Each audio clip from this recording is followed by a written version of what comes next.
Welcome to my class, my dear students. Now we are going to discuss about salient features of Indian Constitution. So this is our Indian Constitution book, which is ruling from 1947 onwards, 1950 onwards. It is the symbol for Indian government. It is a symbol for Indian people. It will give all the fundamental rights, duties of citizens, directive principles of government, whatever government can do as per the Constitution of India. So this Constitution of India, if you take the history of India, India was ruled by so many foreign countries, lastly like Mughals, so many other persons, the great Alexander the Great, like that. So many persons want to lead our India. So lastly, the Britishers ruled nearly 200 years. They in that period, freedom fighters fought against independence. They got freedom. So 1947, 15th August, we got independence. But in 1946, our government of the British government started for planning for Indian Constitution. So from 1946 to 1949, so nearly 2 years, 11 months, 18 days in this period, um, 60, nearly 60 countries' constitutions, they observed Constituent Assembly and Chairman Rajendra Prasad and the drafting committee chairman, Dr. B.R. Ambedkar. These two committees and with the different all the committees, they for reading and observing all the countries' constitution, they made good constitution. So our Indian Constitution is unique in its contents and spirit. We borrowed so many countries' views and several features, even though our Indian Constitution is one of the best constitution in the world. The Constitution of India is a supreme law of the country. So all the parliament members, prime minister, and all the institutions of government, all the systems, even including elections process also, each and everything on basis of Indian Constitution only. It is a living document and instrument that makes government system work. So we have so many books for reading, so many courses, but if you take Indian Constitution, this single book can rule the entire country. So that is the greatness of our India. So we have so many features of Indian Constitution. We will see detail a few features of our Indian Constitution. We will discuss first of all the preamble of Indian Constitution. In the preamble of Indian Constitution is like this: we, the people of India, having solemnly resolved to constitute India into a sovereign, socialist, secular, democratic republic, and to secure to all its citizens justice, social, economic, and political, liberty of thought, expression, belief, faith, and worship, equality of status and opportunity, and to promote among them all fraternity, assuring the dignity of the individual and the unity and integrity of the nation. In our Constituent Assembly, this 26th day of November 1949, do hereby adopt, enact, and give to ourselves this Constitution. This is preamble of the Constitution. If you take any book, we have preface like this, index like that. In the same way, what is the constitution built on which grounds means our preamble source. So in preamble, we already saw we, the people of India. So we ourselves we wrote and we submitted to ourselves. So we are following sovereign supreme power about the national and international level. So national level we have freedom, international level we have also freedom to take any decision. Socialist country like secular means so all religions are treated equal preference. It is a democratic. And so when every 5 years we have elections like that. A republic, it is so the president of India also elected by directly or indirectly like that. So we are going to give, as per preamble, justice in social, economic, and political level. Social justice, economic justice, political justice, like that. So not only that, we are giving a liberty in our thought, belief, faith, and worship. So each and every person have liberty. So equality of status and opportunity also, and promote them among the all people of India. And fraternity of individual and for integrity of the nation. So this is our preamble, which shows entire constitution important features.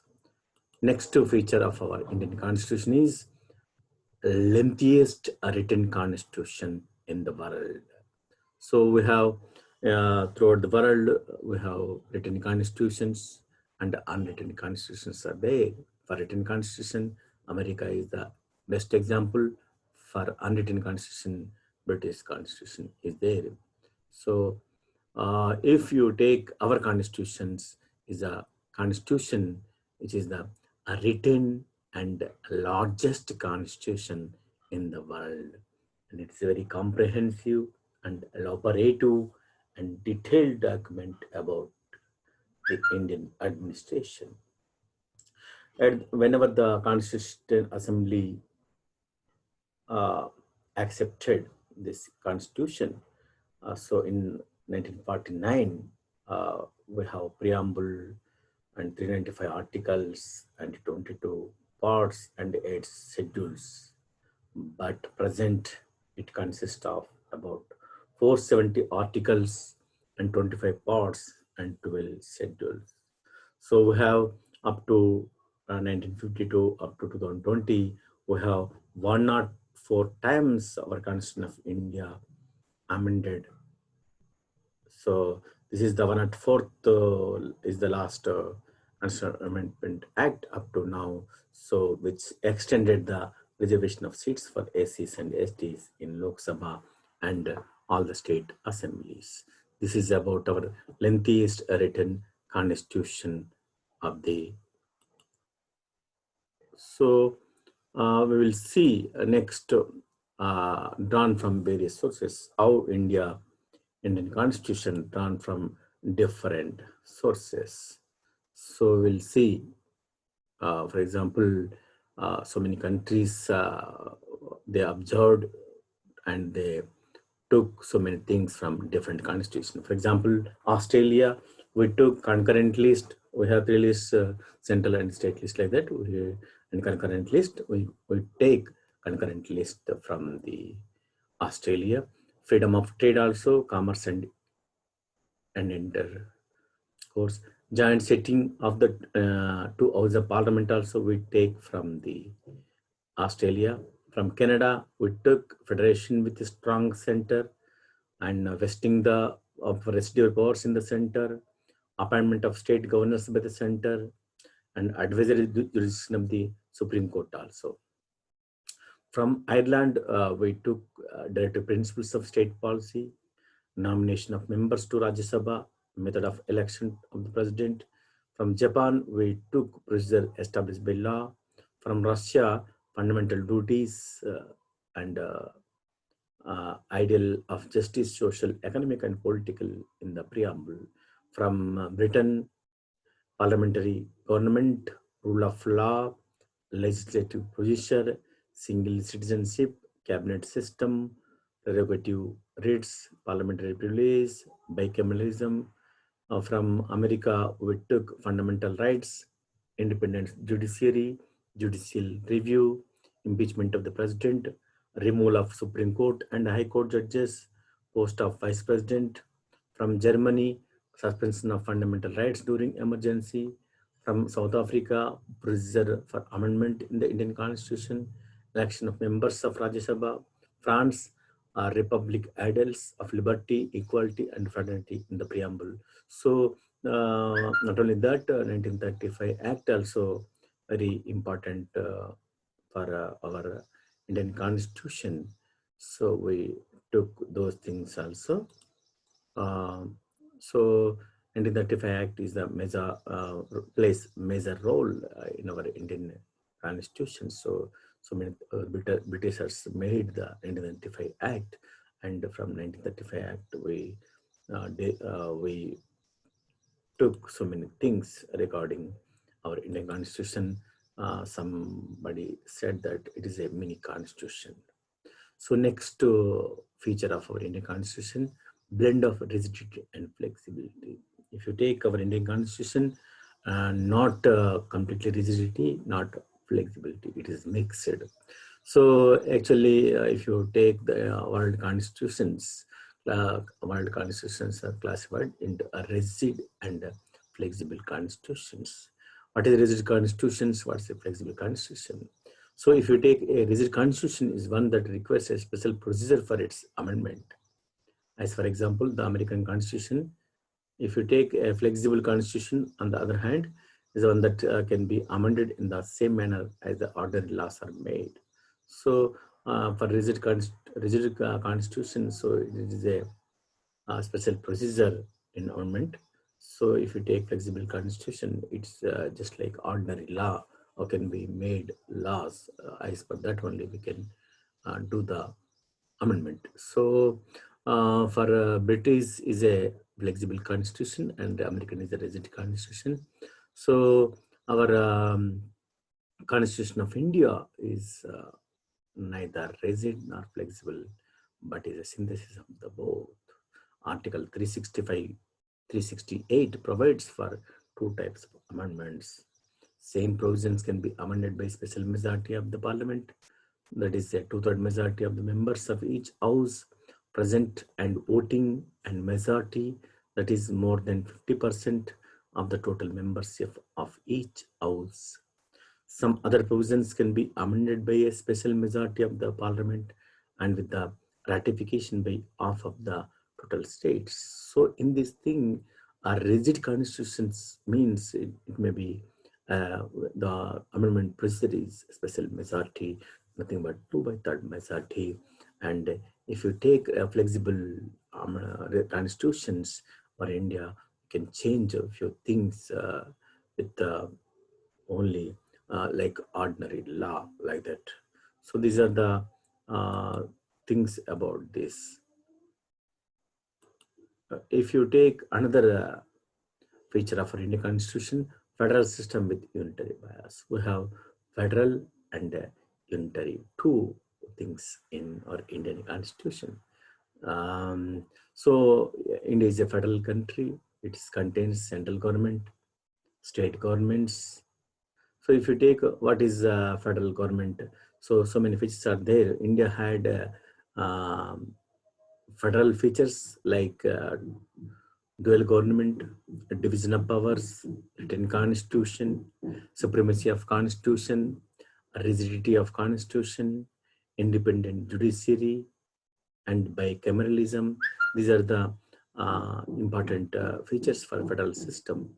If you take unitary features, so like strong center, single constitution, single citizenship, flexibility of constitution, integrated judiciary, appointment of state governor by the center, all India services, emergency provisions. So India have following not only federal system, but strong unitary system also we are following. But at the time of emergency, it act as a unitary with a strong central government. The time normal mode, it acted as a federal system. So we have power to CMs also, PM also, but sometimes PM can instruct to CMs also.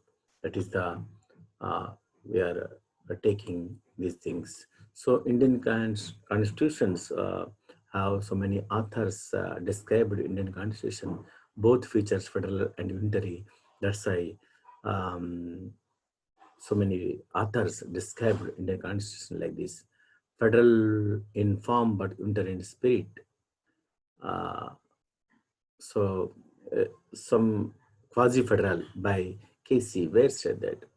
So it is not a full federal, uh, not full federal. It is a quasi. It is off. Like some by Morris Jones said that bargaining federalism. It is a so cooperative federalism by Granville Aston, and uh, a federation with a centralizing tendency by Ivor Jennings. So India is a mix of federal and unitary. That's why so many authors of Indian Constitution and other important politicians said that these things. If you take parliamentary form of government, so another important feature of our Indian Constitution is parliamentary form of government. We have presidential form of government and parliamentary form of government in different countries. So, for example, Britain has British parliamentary system. So we opted parliamentary system from Britain government. So Britain is the mother of all parliaments. So if you take America, America is a presidential system. So we are only following parliamentary system. What is parliamentary system? So parliamentary system means all the central government, prime minister and executive members, legislative members, all are the responsible for parliament. They must be obedient to parliament. If you take presidential form of government, only president is the uh, dominant power, and there is a separation of powers. So they will follow between legislative, executive, judiciary. But in parliamentary system, we will follow the only responsible government. It is a cabinet government. So it is um, both at a central and state level. We have, both things regarding parliamentary government. So we have nominal like President of India, nominal executive, real executive is President, Prime Minister. Like at the same state level also, nominal head is Governor, and real executive is CM, like that. If you take another important feature of our Indian Constitution is synthesis of parliamentary sovereignty and judicial supremacy. So we have parliamentary sovereignty and judicial supremacy also there. If you take parliamentary system, where we took the parliamentary system from Britain, so so many times Parliament can Parliament can amend any things. Sometimes the Supreme Court also review regarding anything of Parliament, like that. So sometimes Parliament will dominate, sometimes judicial supremacy will be dominate. So ultimate thing of this is to protect the people for the sake of people only. Our Indian Constitution give parliamentary sovereignty, sometimes judicial supremacy. But even though ultimately parliamentary sovereignty also dominate, because they are elected by the directly people, they will. So if you take the supremacy of the judiciary, judicial supremacy means it will, but whether it is a parliament, whether it is a uh, Supreme Court, all are working under the uh, control of Indian Constitution only.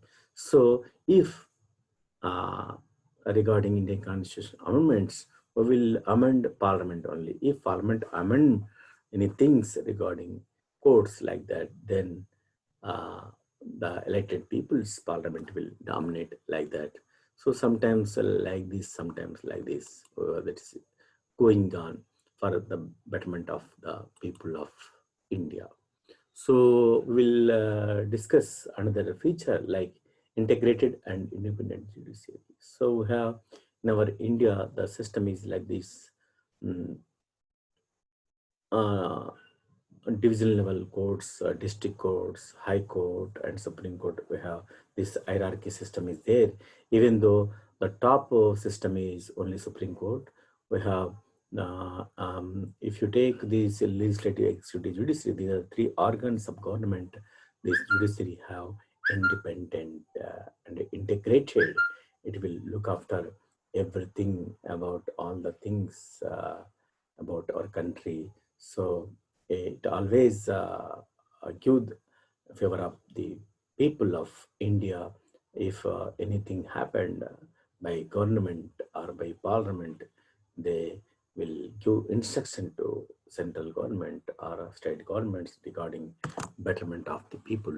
So that is the independent judiciary. If anything is wrong regarding government, so they will say regarding government, so this is wrong, this is right.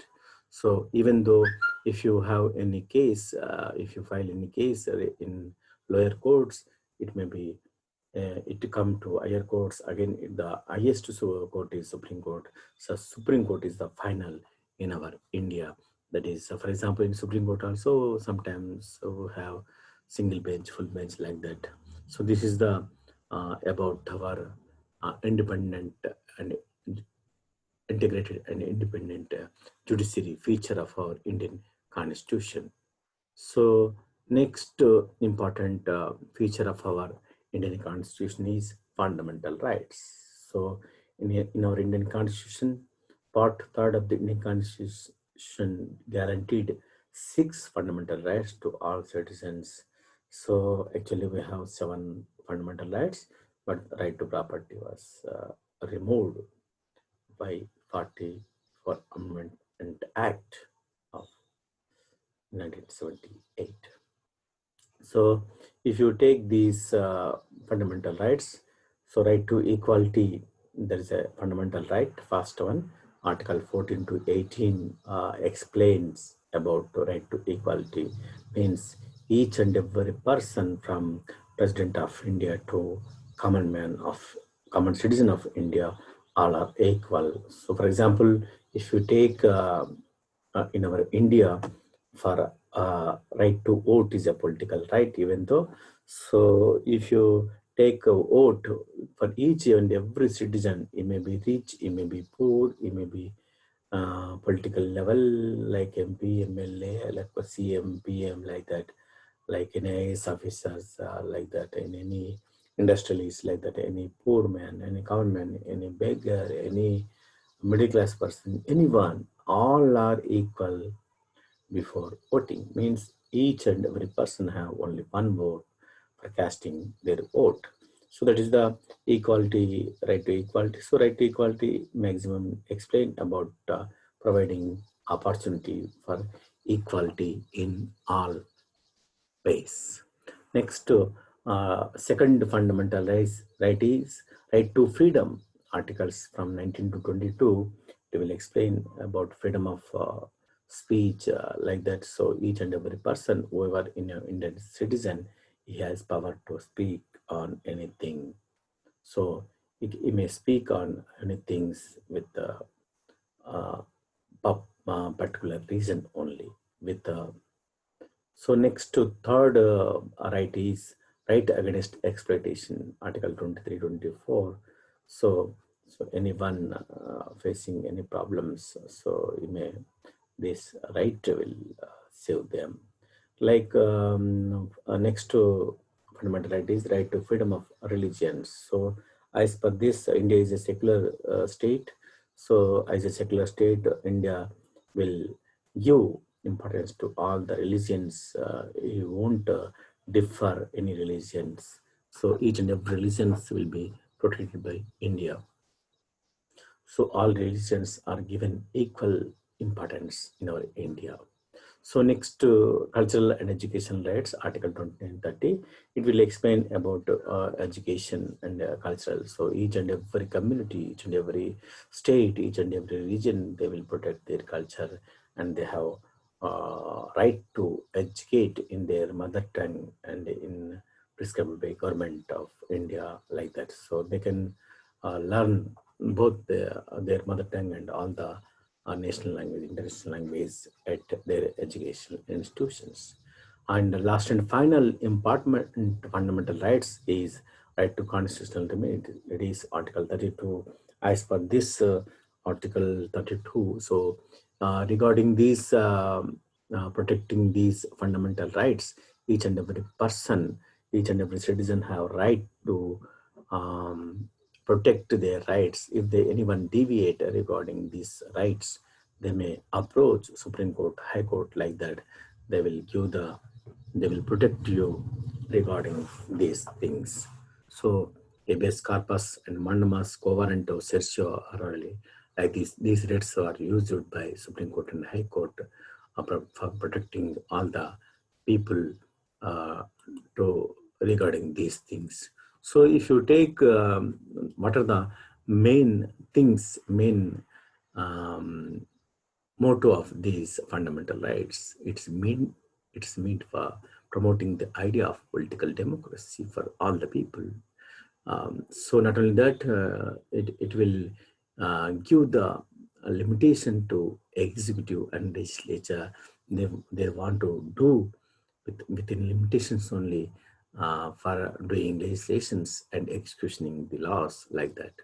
So these are the important. If anyone violate these uh, fundamental rights, so we have a parliament can issue, Supreme Court can issue writs like habeas corpus, mandamus, prohibition, certiorari, and quo warranto.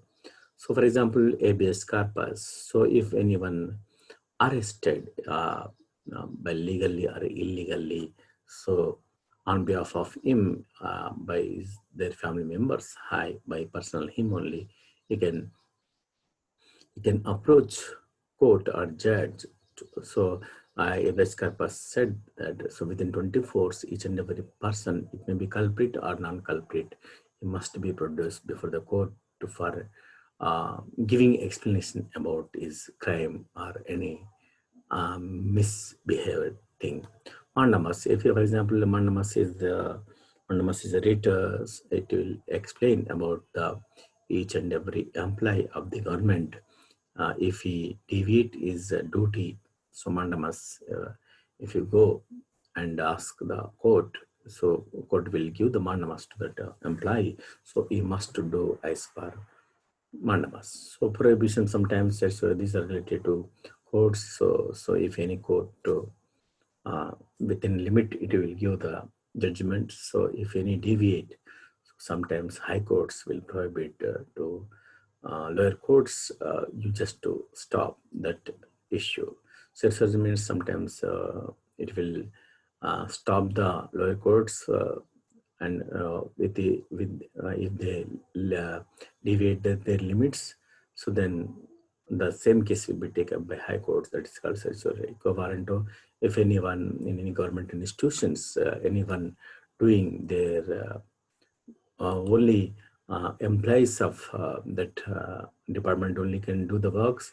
If any person regarding anything, so we won't do things regarding like that. So those are the important things. Those are the important things regarding all the features of Indian Constitution. So next one is fundamental duties is the main feature of our Indian constitutions. So we discussed before this fundamental rights of the people. So if you're going to discuss, every citizen have fundamental rights and fundamental duties. So each and every citizen of this India, as per Article 51A, Part 4A, explain about these fundamental duties. Actually, this in 1976, by 42nd Amendment Act, rights and duties were included to our Indian constitutions. If you take rights and duties, both are correlative.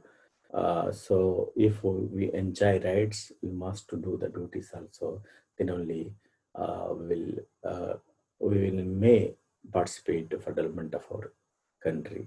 So, for example, if you take the uh, we have, as per Indian Constitution, we have 11 fundamental duties as per Indian Constitution for each and every citizens. So the important thing is, if you take, we'll discuss in this two important fundamental duties regarding these things. Number one is we must each and every person, citizen of India, abide by the Constitution. He must respect national flag and national anthem. This is the first fundamental duty of each and every citizen. And if you take last 11th fundamental duty of a person, a citizen is, if anyone is a parent or a guardian, they must provide opportunities for education to their children. So up to 6 to 14 years, this age, so each and every parent should provide. So they must send their children to for education like that. So these are the important things about regarding fundamental duties. If you take single citizenship. This is the important another feature regarding Indian Constitution. So single citizenship, we have two types of citizenships in entire world: single and dual citizenships. But for example, America has dual citizenship. If you take our India, we are giving only single citizenship to our citizens. What is the meaning of this two citizenships? So in America, they felt that all our people belonging to country and all the states, they felt that they they are the country people and they belong to state citizenship. They felt like that. But in our India, even we have states and divisions and regions also there, but we are we are saying Indians, only Indian citizens. So to encourage the all the citizens about the integrity or unity or national patriotism. So our Indian government introduced the single citizenship. That's why all the citizens of India, all the people, all the citizens of India will says that we are the Indian, we are the citizens of India. Whether it is a Tamil Nadu citizen, he says, I'm Indian. If he is a Telangana citizen, he says, I'm an Indian. But they may belong to different states, but they can't say, I'm the citizen of only Telangana, I'm the citizen of only Tamil Nadu. So this will explain about the entire integrity and everything regarding the our Indian constitutions. So these are the more important things, features of our Indian constitutions. So Indian constitution is the largest constitution in the written constitution in the world, and up from 1950, 26 January, our Indian constitutions was um, we are following all the rules and regulations of our Indian constitution principles and articles and different things regarding our Indian constitutions. So, our largest democratic country in the world, where maximum, if you take, so rules are very fine. We borrowed so many things from different countries. So, we are following so many things. So, whenever so many rules and regulations are there, even though so many important features of best for different countries we have, but even though we so many rules are there. Indian constitution, good rules and regulations are there. So if the governments who are ruling, if they follow the rules and regulations in a proper way, so then the India will be developed more and more. So this is the about Indian features, about our Indian important features regarding these salient features of our Indian